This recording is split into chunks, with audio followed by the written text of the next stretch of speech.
So Do No Harm is a group that is helping file these lawsuits to make sure that actually this kind of thing, that is not right, that is not constitutional. So I do think it will change, partly because the courts are starting to get involved and groups like Do No Harm are starting to win these lawsuits. Or even before you have to bring a lawsuit, if Do No Harm calls you, you tend to back off. You have this great op-ed this morning in the Wall Street Journal, and it talks about how our healthcare system is going woke. Give us some examples, because a lot of Americans don't know this.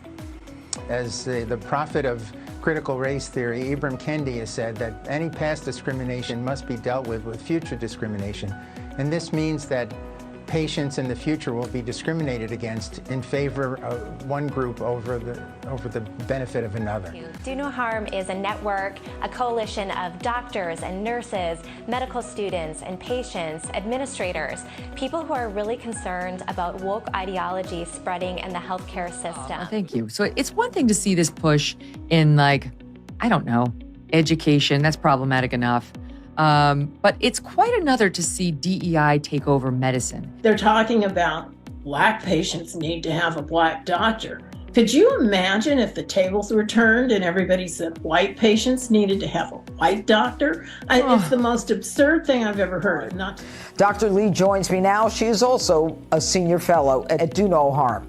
Dr. Lee, you say you tried to create an inclusive environment for all students, including Jewish students. So what happened? What we see is this DEI that is a toxic form of DEI.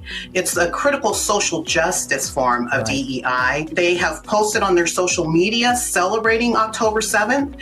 And this is who's training our future medical students, our future American studies students, our lawyers. And to sit there and blame systemic neighborhood racism, when you look at the study, some of the factors they use are totally bogus, and it makes it clear that there's a political agenda.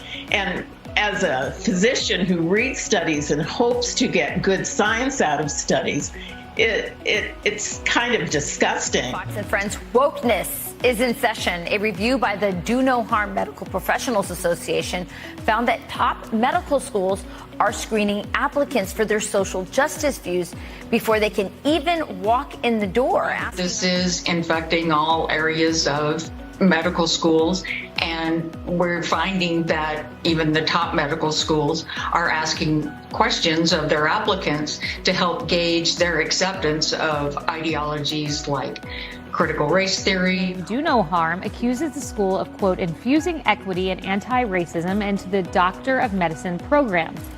That includes things like anti-racism resources for white people and guidelines for being a strong white ally. Joining me now is Laura Morgan. She's a registered nurse who says that she was fired for refusing to do the implicit bias training.